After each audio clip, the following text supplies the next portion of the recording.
Что находится там на глубине?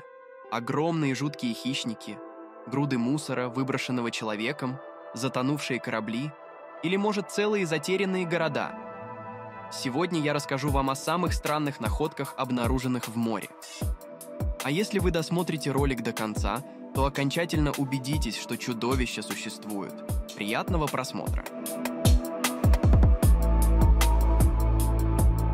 Но перед тем, как рассказывать вам о самых необычных находках на дне океана или о находках, выброшенных на берег, я хотел бы поведать вам немного о самых странных вещах, найденных в желудках подводных хищников.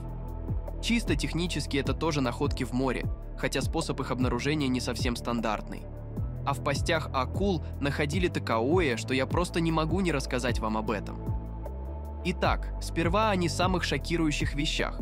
Номерные знаки от машин, дождевики, зимние пальто, без хозяев, конечно, банки от Кока-Колы, шарфы, ботинки или даже пушечное ядро. По сути, всякий мусор, которого в океане плавает тонны.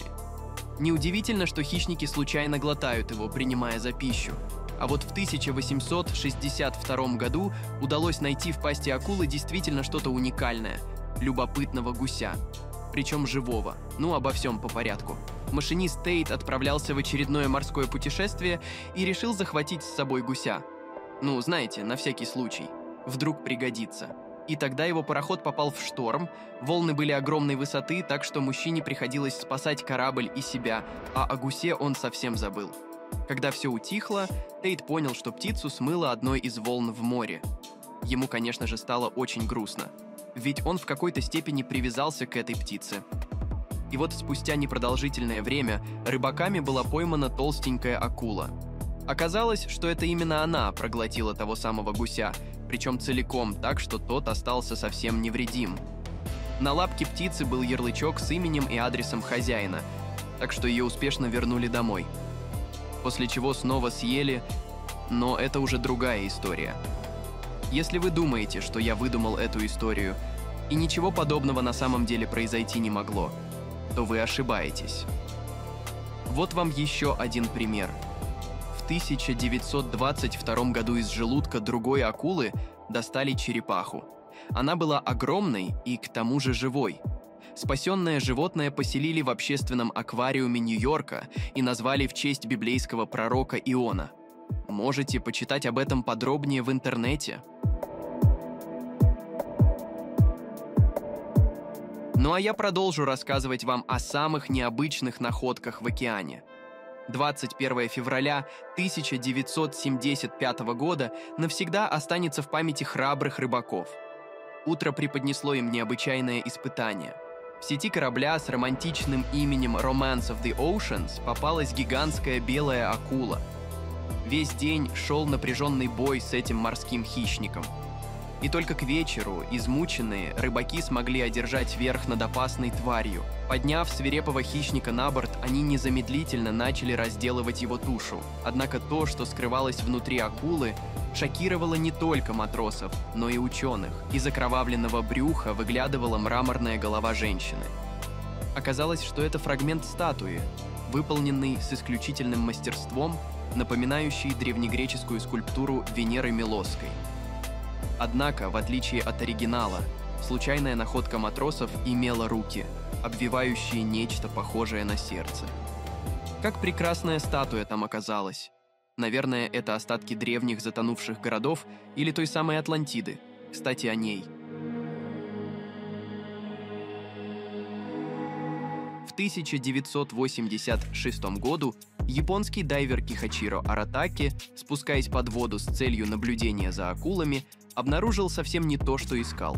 Он нашел массивную подводную структуру, размеры которой достигали 60 метров в длину и 50 метров в ширину. Найденный объект был назван Йонагуни, в честь острова, расположенного неподалеку в Японском море.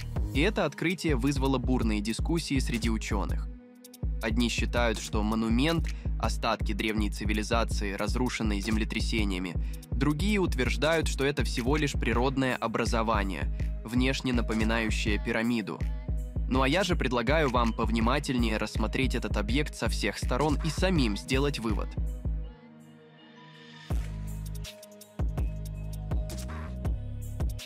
Ну, что думаете? Смогли что-нибудь решить за эти пару секунд? А вот профессор морской геологии и сейсмологии Масааки Кимура посвятил изучению этой находки около 2 десятилетий. За это время он обнаружил на объекте следы инструментов, дренажные каналы, лестницы, ворота, скульптуры, напоминающие человеческие фигуры, и массивный барельеф с изображением животных. Все это, наконец, убедило его и общественность в том, что монумент Йонагуни – древний затонувший город, возраст которого может составлять от 2 до 3 тысяч лет. Однако другой ученый, профессор из Бостонского университета, также неоднократно нырявший к этому объекту, придерживается мнения, что все найденные Кимурой следы – лишь результат естественной эрозии, а не останки древней цивилизации. Он считает, что сама природа иногда создает удивительные и необычные формы, которые могут вводить в заблуждение. Скорее всего, споры вокруг этой находки утихнут еще не скоро. Теория Кимуры вполне может оказаться верной, учитывая, что истории известны примеры обнаружения подводных городов с более убедительными доказательствами их существования. Например, древнеегипетский храмовый город Гераклеон, который был найден археологом Франком Годио в 2000 году. Просто представьте, более 2000 лет назад этот портовый город, расположенный в дельте Нила, был известен как «Ворота в Египет». Через него регулярно проходили корабли, входящие и покидающие страну. А теперь город просто лежит на дне моря, на глубине 6 метров в заливе Абукир. Да, вы не ослышались, именно 6, не 6000. Удивительно, что его искали так долго. Считается, что Гераклеон исчез внезапно. В 1 веке до нашей эры сильное землетрясение вызвало цунами. В результате этого природного катаклизма дома были разрушены, корабли потоплены, а тысячи людей погибли. Под водой оказались огромный храм Геркулеса, колоссальные статуи, сфинксы, древние монеты, ювелирные изделия, саркофаги, бронзовые статуэтки, а также древние корабли и якоря, тонны артефактов и сокровищ, каждая из которых хранит память о давно ушедшей цивилизации. На данный момент археологи изучили лишь небольшую часть города, который, по оценкам Франка Годдио, в 3 раза больше Помпеи.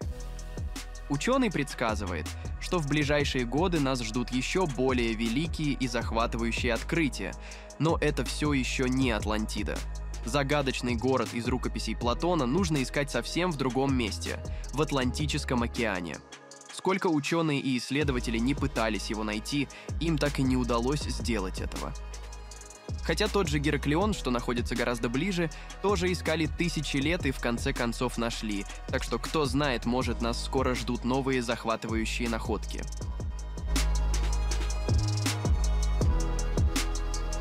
Не только древние города скрывают в себе несметные богатства. Иногда на дне морей и океанов удается обнаружить затонувшие корабли, наполненные драгоценными камнями, золотом, монетами и старинными артефактами. Одним из самых ценных и значимых кладов, найденных в последние годы, стал испанский галеон Nuestra Señora de Atocha. Американский кладоискатель Мел Фишер начал поиски этого судна еще в 1970 году. И только в 2015, спустя почти полвека, наконец смог его обнаружить. Галеон затонул в 1676 в результате свирепого шторма у берегов Флориды и унес с собой в пучину не только жизни экипажа, но и невероятное количество ценных грузов. На борту Аточи нашли много килограмм золота, серебра и драгоценных камней, общая стоимость которых на сегодняшний день оценивается в $17 миллиардов. Более того, согласно списку драгоценностей, обнаруженному в испанских архивах, под водой может скрываться еще больше сокровищ, чем было найдено. Так что смело отправляйтесь на поиски. Более того, некоторые обломки кораблей были перемешаны штормом с остатками Аточи, и среди них также могут находиться другие драгоценности. За это открытие Мел Фишер получил пару миллиардов долларов, хотел бы сказать я, но скажу, титул «Короля подводного мира». Споры о том, какое государство, Испания, США или Колумбия должно получить право на эти богатства, продолжаются по сей день. Да, Фишеру от этой вкусняшки ничего не досталось. Но только если он не припрятал что-нибудь по карманам, чтобы продать потом на черных аукционах. Кстати, об этих самых аукционах. Иногда там появляются самые неожиданные вещицы. Например, предметы с затонувшего «Титаника». Корабль перевозил несметные сокровища – бриллианты, украшения, золото на сумму, превышающую $200 миллионов. Но ценность многих артефактов со временем значительно возросла, потому что теперь это не просто побрякушки, а настоящая история. Например, совсем недавно на дне Атлантического океана были найдены карманные часы, которые когда-то принадлежали стюарду первого класса Эдмунду Стоуну, человеку, владевшему ключами от всех кают.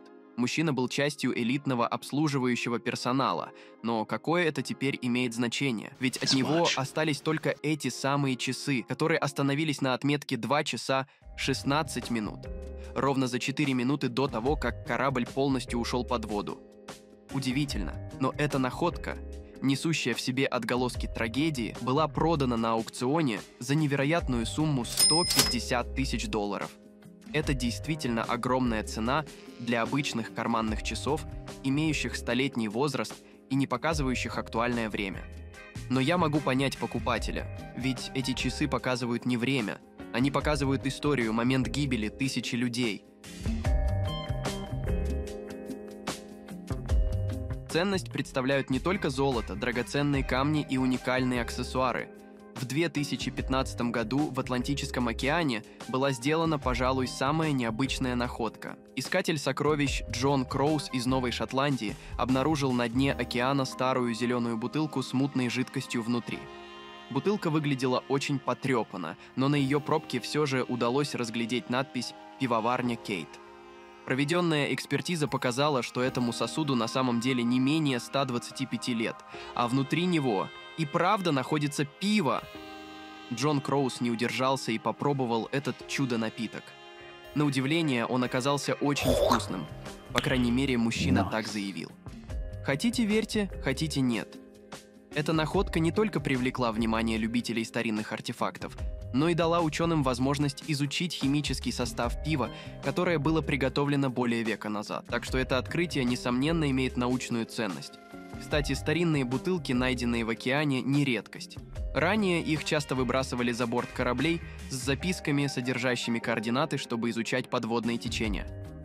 Так что можете поискать свою такую. По сути, все эти бутылки и другие артефакты – лишь мусор, созданный руками человека и попавший под воду ввиду каких-то обстоятельств. В океане на самом деле плавают тысячи тонн мусора, и лишь некоторые находки могут иметь хоть какую-то ценность. И ладно, если это всего лишь бутылка, которую могло вынести из затонувшего корабля течением, или которая выпала прямо из рук неаккуратного пьяницы. А вот в океане неподалеку от Нью-Джерси кто-то оставил под водой целое депо. Удивительную находку сделал картограф Пол Халпер. Он составлял карту дна океана с помощью магнометра, такого специального устройства. И это самое устройство, пролетая над определенной точкой морского дна, зафиксировало 2 огромных металлических предмета. Сначала я не понял, что это такое, потому что вода была грязной, а видимость очень плохой, сказал Пол Халпер газете. Но когда я получше рассмотрел находку, в последующих погружениях, я увидел, что это были локомотивы. Кто и зачем оставил их там? Не нашлось никаких задокументированных записей об этих железных гигантах, однако ученым ничто не помешало найти объяснение странной находки. Они предположили, что локомотивы транспортировали через Атлантический океан на судне во время сильного шторма. И, возможно, паровозы либо выпали за борт, либо были сброшены экипажем специально для уменьшения веса и предотвращения затопления корабля. Интересно, что локомотивы, пролежавшие под водой более 100 лет, сохранились в отличном состоянии. Сейчас даже существуют планы по их подъему и реставрации. Так что если вас вдруг заинтересовала эта находка, следите за новостями транспортного музея Нью-Джерси. Но не все необычные объекты, найденные в морях и океанах, созданы руками человека. Некоторые из них, как, например, тот же монумент Йонагуни, вызывают множество споров о своем происхождении. Но самым загадочным является круглый диск, обнаруженный в июне 2011 года на дне Балтийского моря. Объект, найденный шведскими морскими исследователями и напоминающий фантастический космический корабль, моментально вызвал общественные дебаты. Одни предположили, что это остатки межпланетного корабля из фильма «Звездные войны». Другие выдвинули версию о том, что это целый затонувший городской микрорайон, ушедший под воду много лет назад. Да, у меня тоже много вопросов к этим фантазерам. Третьи считали, что находка является частью секретного оружия Второй мировой войны, принадлежавшего Германии. Однако ученые поспешили расстроить всех своим заявлением. Оказалось, что загадочный объект на самом деле лишь огромный скальный массив, созданный природой. Профессор геологии Стокгольмского университета Фолькер Брюхерт предположил, что этот объект, находящийся на дне Ботнического залива, имеет геологическое происхождение. По его мнению, Балтийское море возникло в результате продвижения ледника, который, растаяв, сформировал морское дно и оставил за собой причудливые скальные образования, в числе которых и этот загадочный диск. Но не спешите расстраиваться, если вы вдруг тоже тот еще фантазер. Ведь некоторые специалисты с этой версией не согласны. Кроме необычных явлений, природа также создает уникальных животных и рыб, обитателей океанов. Некоторые из них знакомы человечеству уже сотни лет, а другие были открыты совсем недавно. Например, морские ангелы – одновременно прекрасные и ужасные древние морские моллюски, потерявшие в результате эволюции свои раковины, но приобретшие красивые прозрачные крылья. Или глобстеры. Глобстер – это неопознанное существо, выброшенное на берег океана. Биологи и ученые по всему миру пытаются определить, что же это за звери такие, но часто им не удается точно идентифицировать находку. Глобстеры могут иметь разные формы, цвета и размеры, и часто не имеют костей или других органов, которые помогли бы в идентификации. Например, в мае 1998 года на пляже Мангроув-Бэй на Бермудских островах была обнаружена туша размером около метра в ширину, волокнистая текстура которой вызвала много вопросов. Даже предполагалось, что это останки неизвестного организма внеземной формы жизни. Однако позднейшие исследования показали, что это, вероятно, были лишь останки разлагающегося кита. А вот штормовая ночь 1808 года принесла на берега шотландских Оркнейских островов глобстера длиной 17 метров. Кроме того, местные жители предположили, что у этого существа когда-то был хвост, а это значит, что в живом виде оно было еще длиннее. Глобстер имел 3 пары плавников, окаймленных щетиной, и гриву из щетины на спине. Некоторые свидетели утверждали, что эти самые щетинки светились в темноте. Эдинбургское общество естествознания так и не смогло идентифицировать существо.